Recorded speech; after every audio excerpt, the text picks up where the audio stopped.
Hey, what's up, everybody, and welcome back to another episode of That Triathlon Show, the podcast presented by scientifictriathlon.com. I'm your host, Michael, and this episode is Q&A number 16. Remember that if you have questions that you want me to answer on the podcast, send them to michael@scientifictriathlon.com, and that's Michael with a K, or through Facebook. There's a widget on scientifictriathlon.com that you can just click open and send your message through there.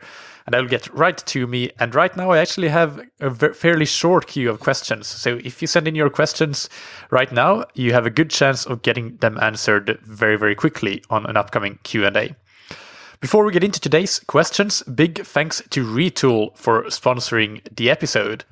Retool is a bike fitting technology that collects and analyzes data during your bike fit to help the bike fitter advise you and make the best decisions on your position and potentially products that will help you improve your performance, prevent injuries, and increase comfort on the bike.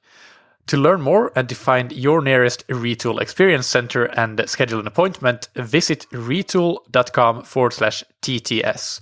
Retool is spelled RETUL, and I've linked to the URL in the episode description. All right, so the first question for today is from David Shields in the United Kingdom. David writes, next year I'm doing a monster triathlon in the United Kingdom. It's a 5-kilometer swim in Loch Ness, followed by 5 days of cycling to Windsor, which is about 600 miles in total, and then a 50-kilometer run on the final day. So that's a 7-day stage race, with the first day being a swim and the last day being a run, and then biking in between. Do you have any suggestions for a training plan? The race is in June 2019. It's actually on the 23rd to 29th. I looked it up. In its most basic terms, I'm thinking of dedicating my base period to strength and increasing frequency on the bike and run, and gradually increasing the duration and distance so that by the start of June, I'm confident of doing 100 miles plus on the bike, and on consecutive days, and make sure that I can run at least 20 miles. But I'm thinking of focusing more on muscular endurance. The TSS of the week, the stage event, will be around 2,500. Is it unrealistic to gradually increase my TSS to, say, 1,500 a week, say 4 weeks before the race, before tapering off? All right, thanks for your question, David. I'm sure you probably listened to last week's Q&A as well, Q&A number 15, but I did answer a sort of similar question on ultra-distance triathlons, and in that case it was the Swissman triathlon. So if you haven't listened to that, make sure you go and listen to it. I'll link to it in the description. It has some points that I think apply to your question as well. Just as a quick summary, what I said then is that for these sort of extreme ultra triathlons, even if yours is a bit different, being a stage race, but even so, it doesn't make much sense for us mere mortals to train much differently than just a really solid Ironman training program. So some things that you would have in a good Ironman program that you should have in your training program as well is, of course, a big day, and in your case, I think probably several big days where you have really long days on the bike, as you alluded to. 100-mile rides on consecutive days. I think that would be a brilliant thing to do on a weekend, to 100-mile rides, as well as having a long run after a couple of days of really long or hard cycling in general, when you're basically really fatigued. So those big days, those are important mainstays of your program. And trying to simulate race conditions. Of course, you're going from Loch Ness to Windsor, so you will probably have a variety of conditions. So that might be difficult, but if you can, then that is great. You mentioned muscular endurance. I'm sure that there will be some hilly parts on the bike, and on the run potentially as well. So if you can find those and go and simulate race conditions, just go out and ride on hilly courses, run on hilly courses, then that's brilliant. It's not just about simulating conditions, it's also just about basic building up muscular endurance, as you say. And then another thing that any good Ironman program that should have, and that you also should have, is to practice race nutrition. Make sure that you can tolerate consuming a large amount of energy during your days. And also make sure that you can burn fats effectively. So I recommend doing 1 to 2 glycogen depleted sessions per week to train that fat utilization. So that can be fasted workouts or depleted workouts as a second workout in a day after a harder morning workout. And then finally, the final thing that I mentioned in the last episode, which every Ironman program should have, and that these ultra triathlons also should have, you already mentioned muscular endurance. So finding those hilly courses, doing low cadence work on the bike, paddles on the swim. So the idea here, again, as I mentioned last time, is to make your fast twitch type 2A muscle fibers a bit more endurance-like, give them more endurance capabilities, so that you can last longer in your race, because you will at some point be starting to use those fast twitch fibers, and if they are easily fatigable, which they are in general, then that's a big negative, and you can work to make them more endurance-like with that muscular endurance training. But in this case, for your particular race, there is a couple of things that I would change compared to an Ironman program, or even compared to something like the Swissman. And in particular, it's a much heavier focus on the bike, since this event seems so heavily weighted towards the bike, with 5 days of biking, 600 miles, compared to just 5 kilometers of swimming. So that's really just a drop in the ocean in comparison. And even the 50-kilometer run doesn't seem that much. And I would say that the run, in fact, will come down a lot to how much bike fitness you have. So how well you can recover from those 600 miles over 5 days. So even the run will require a lot of bike training. So in a typical Ironman program, I like to distribute the training at around about, depending on the athletes, of course, but generalizing a bit here, 45% cycling, 30% running, and 25% swimming. But for you might want to bump your distribution up to 55 or even perhaps up to 60% cycling. So that is the one big thing that I would definitely change compared to a standard Ironman program. And for your general training structure, I think you're definitely on the right track, as I said, with those goals of doing a couple of 100-mile rides back-to-back at the beginning of June. That would be like 3 or 4 weeks before the race, as you said. And making sure that you can run 20 miles in a heavy block of training. You might even potentially, if you have a running background, go a little bit longer than that, like if you're not scared of getting injured, that sort of thing. But that comes down to how much of a running background do you have. If you don't have much of a running background, then 20 miles is probably as much as you would want to go, perhaps in training. On the bike, I would err on the side of doing longer rides rather than more frequent rides. Of course, if you can do both, then that's great. But let's give an example. If you ride 10 hours per week in a standard training week during winter or spring, then I would prefer that you split it up over 4 rides. That might be 1 4-hour ride, 1 3-hour ride, 1 2-hour ride, and 1 1-hour ride, compared to splitting it up over 6 rides that would be shorter in duration. Because things happen, like for the event that you're training for especially, but even also for Ironman and half Ironman racing, I would probably say the same thing. If you have 10 hours, I would split them up this way rather than over 6 rides. Because things happen on a cellular level in the 4th or even 3rd hours of the rides that don't happen in the 1st or 2nd. But of course, you have to do the first 2 hours to get there or 3 hours to get there. So that is basically, it's a traditional base building block with high volume. But for what you're trying to do, I think that's what you need. So err on the side of longer rides compared to more frequent rides. But of course, you should have a minimum number of rides per week. So 3 rides, I think, is the absolute minimum that you should have for this event. So it depends on how much time you have to spare. But this gives you one example. On the run, however, I think that to prevent injuries, and again, this comes down to a bit what your athletic background is on the run side specifically, but I think it's smart to, at least at the beginning, emphasize frequency more than duration of your individual runs. And then as you have built up a solid base, then I think that your long run becomes one of your absolute key weekly sessions. And here it's just a case of gradually building up the distance or the duration of that of that run, maybe increase by an average of 1 mile per week or 5 to 10 minutes per week over 3 months or so that you get to that 20 miles or even a bit more when you're 3 or 4 weeks out from the event. One sneaky way that you can get in sort of a long run, but with less injury risk, is to do double run days. So you might do, instead of doing a 2-hour run in one go, you might do a 90-minute run in the morning, and then you come back in the afternoon or evening and do a 45 to 60-minute run. So you actually get in a longer volume, but you have less risk of injury because you don't go that full 2 hours. You go only 90 minutes in the longest one, and then maybe 45 to 75 minutes in the evening. So this is safer way to add some of the effects of a long run to your program. So perhaps one example of a way that you can use this is to alternate your long run build up so that every other week you have a continuous run, and every other week you have this double run, long run day.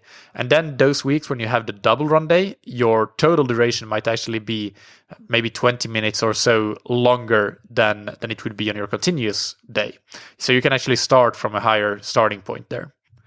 You mentioned strength, and yes, I would definitely do strength training for something like this, especially because of the amount of training that you will probably be doing, to make sure that you stay healthy through that training and can handle the training. Then I think strength training will be key. So definitely make sure that you do that, even if it's just getting into the gym once per week and then supplementing with 15-minute core workouts 3 more times per week, then that's going to make a world of difference for you. And also be diligent about mobility. Try to go and see a physical therapist or a massage therapist every month or so. That will be another key session for you, really, and you should consider it as a key workout to go and do that. And muscular endurance, as you mentioned, yes, again, it is really key. So go and do those hills, do that low cadence work on the run, on the bike, sorry, and do those hills on the run and the bike, and potentially some paddles on the swim. Although on the swim, I think it's much less important than on the bike and on the run. But that said, it's important that you don't make the mistake of just training long and slow all the time. Your muscular endurance workouts, they can start at easier intensities, but pretty quickly you can build up to make them, for example, sweet spot intensity on the bike, even threshold intensity, and on the run, same sort of thing. High zone 3, low zone 4 up to threshold when you're running those hills. And so that's one way to include intensity as part of those muscular endurance workouts. But also remember that the body likes variety. So I would not train all the way until the end of June and never going above threshold. So I would definitely go above threshold. So for example, if I were coaching you, what I would do is probably I would sneak in some blocks, like a 3-week block of VO2 max focus. And that 3-week block would have significantly lower volume compared to your standard training week. But because you are doing those higher intensity sessions, you need to reduce volume to reap the full benefits of those workouts. So that's something that you can do. And you might also have another couple of blocks where you do a fair amount of training focused around your threshold. And that might be on both sides of the threshold. So somebody is slightly below and somebody is slightly above, that sort of thing. So make sure that you don't neglect the higher intensities. Also the neuromuscular work, like including strides in some of your easy runs, and including some cadence spin-ups on the bike, and some short 25-meter sprints on the swim in the build sets to your main sets. Those are great ways to include some speed work that is not taxing but really beneficial neuromuscularly. Make sure always that you keep the balance between the volume and the intensity. Again, if you try to do that VO2 max block in a 30-hour week on top of a job and family, then that probably will not work out well for you. So you need to strike the right balance. Finally, regarding that 1500 TSS week, that would almost certainly be close to a 30-hour training week. And I would not even try to go there unless you can build up to that volume over a period of 2 months or so. And that means that you should be starting at 20 hours in that first week of the 2-month period. So unless you're prepared to train 20 plus hours per week for 2 months or more, then forget about that idea. I don't think it's necessary. The way that you should approach this and think about it is ask yourself, how much time do you actually have available to train? And then do your best with that time, simply. And the second question is, how much training have you been able to handle in the past? So for example, if the maximum training volume that you've ever sustained over a period of, for example, 1 month, if that maximum volume was 15 hours per week, let's say, for example, then I think that in that example, you might go to 20 hours per week over a 1 month period, but no more than that. That would just be too much risk for too little reward. So because you can't make too big jumps, keep in mind that really deep fitness, it's built over years and years of consistent training at relatively high volumes. So you can't just shortcut all of that and build it over a 6 month period. It's there's no point trying to bite off more than you can chew, simply. So look at how much you've been able to handle in the past and use that as a starting point to see how much might make sense to try to handle over any given duration in this build to this stage race. All right, David, I hope that this helps.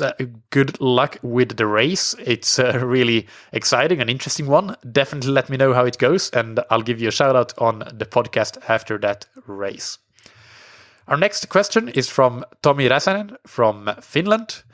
He writes in Finnish, so I'm not going to read this verbatim, but basically the question is about recovering from races. So if you've done, for example, a half distance race or even like a half marathon, then your legs, you might have muscle fatigue and have a difficult time to hit any sort of intensities. But Tommy's question is, should you just go and train lightly, or should you actually try to do some harder sessions after races? Why or why not? And basically elaborate on how you should think about training when you are coming back after a race. So this is quite a complex question because it really depends on your entire season plan. So things like, what events do you have coming up next after the race that you just did and that you're recovering from? And what are their priorities? And what was the priority of the race that you just did, for example? So I'll try to give a few principles and a couple of examples to help you figure out based on your own racing calendar and your own goals and priorities. So first, you have to listen to your body. That's the most important thing to do. I'll get back to this point in just a few minutes, but just be clear that there's no one-size-fits-all solution here. You need to do what's best for your individual body, and you need to listen to it and consider what it needs to recover and not what somebody else's body needs to do to recover. Second, be very diligent with sleep and nutrition and hydration after the race, and that's not just the day of the race, but also the days after the race, because this will really significantly speed up recovery.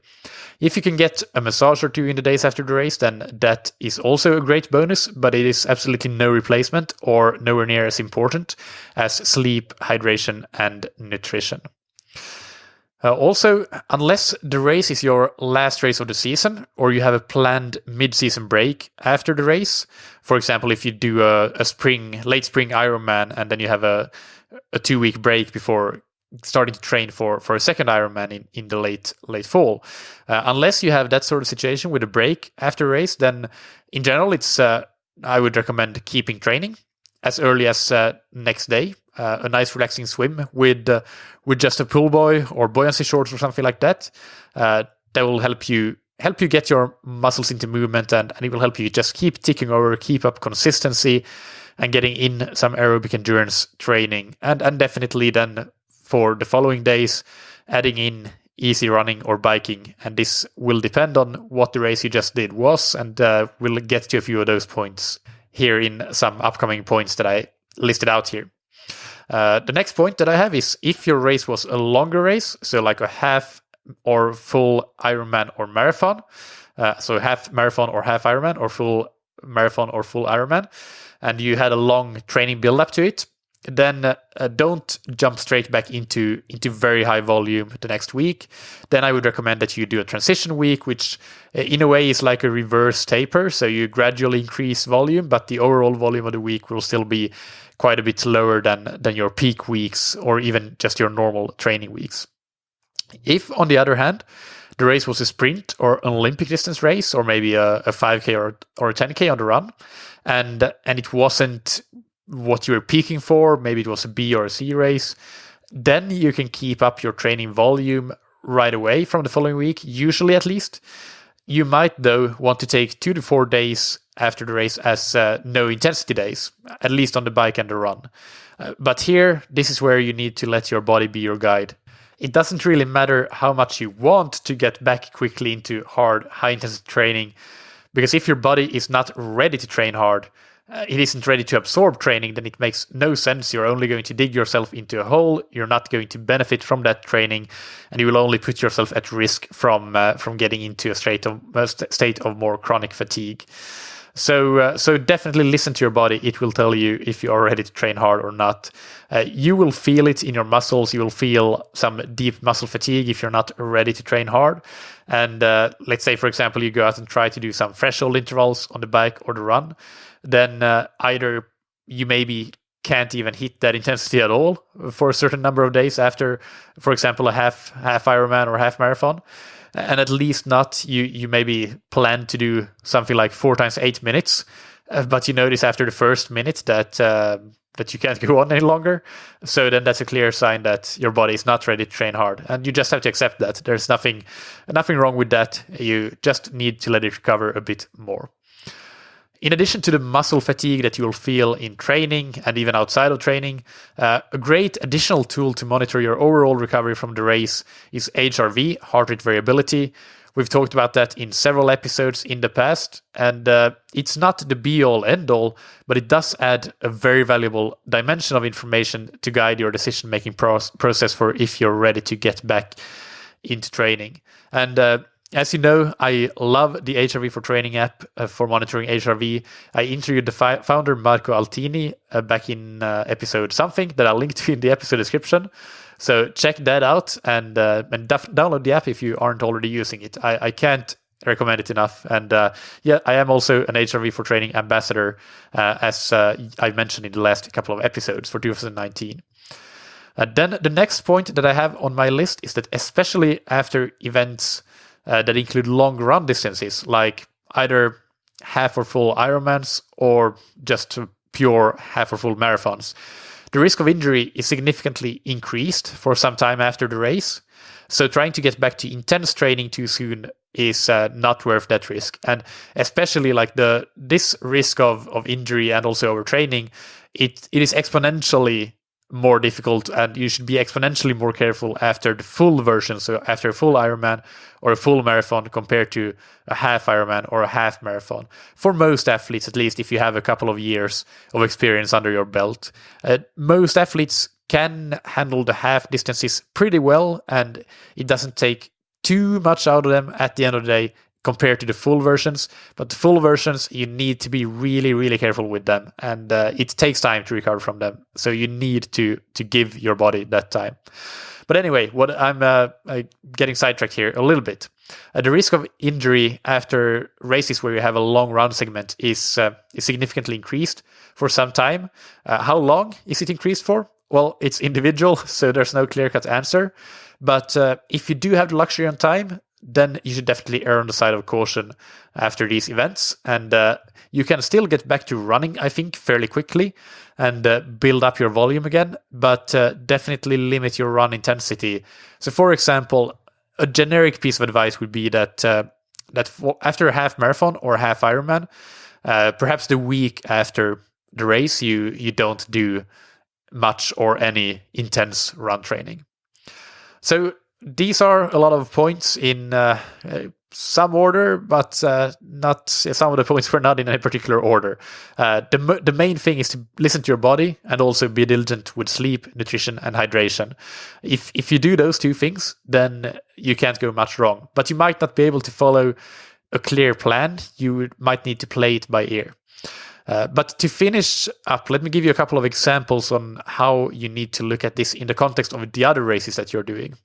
So this is from my personal race calendar for this year, for 2019. My first A race of the season will be Challenge Lisbon in mid-May. And but our race season starts from February with some duathlons and then some sprint and Olympic triathlons from March. So let's say, for example, that I do a sprint or Olympic triathlon sometime in April. Then what I would do after that, since those would be B or C races, most likely C races to be honest, I would, whereas the Challenge Lisbon is an A race, I would take Monday as an easy day. Tuesday I would already do a hard swim and the easy bike and run, or bike or run. Wednesday I might already be back and do a hard bike, and Thursday I might be back and do a hard run.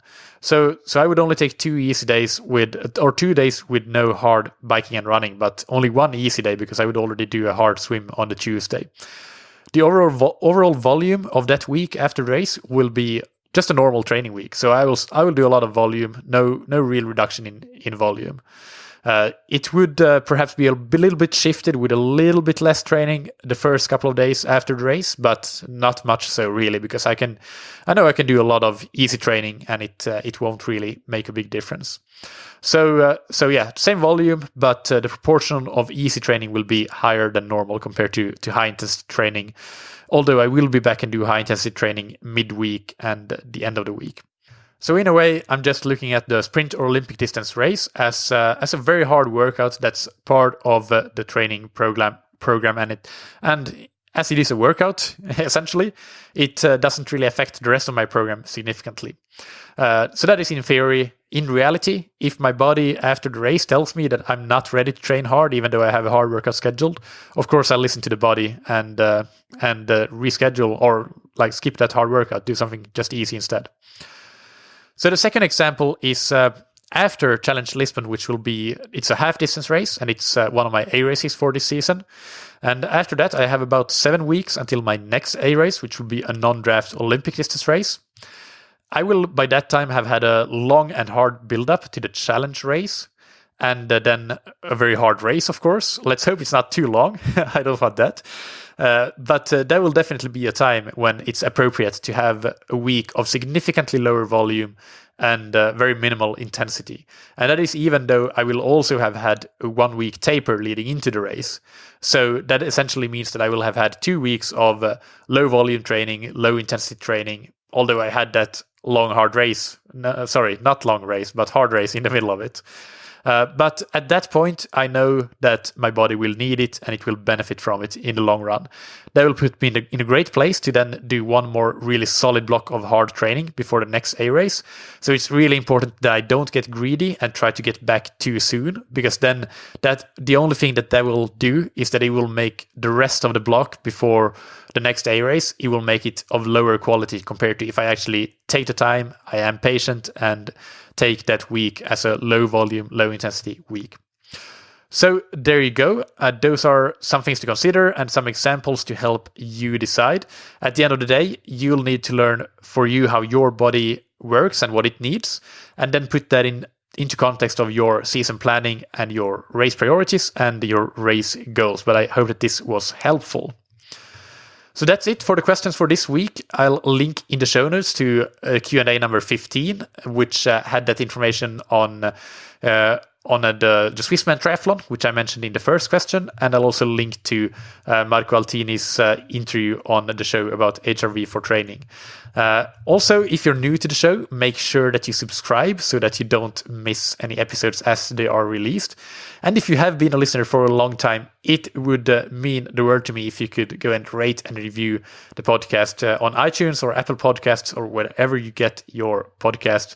That is how we can keep spreading the word about it and keep getting more listeners to it. That is what helps attract sponsors to the show. And at the end of the day, that helps keep the show going and keep it alive. Massive shout out to everybody who has been rating and reviewing. They keep trickling in, and everybody that does rate and review makes a massive difference. Shout out here specifically to Mickey Try Dubai, who writes 6-star triathlon podcast.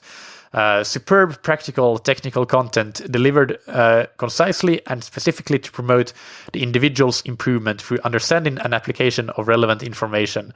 Congratulations and thank you for an outstanding contribution to our sport and community. Thank you so much, Mickey Try Dubai, for that. I really, really appreciate it. And thank you so much to our sponsor, Retool, that you can find on retool.com/TTS. The link is in the episode description.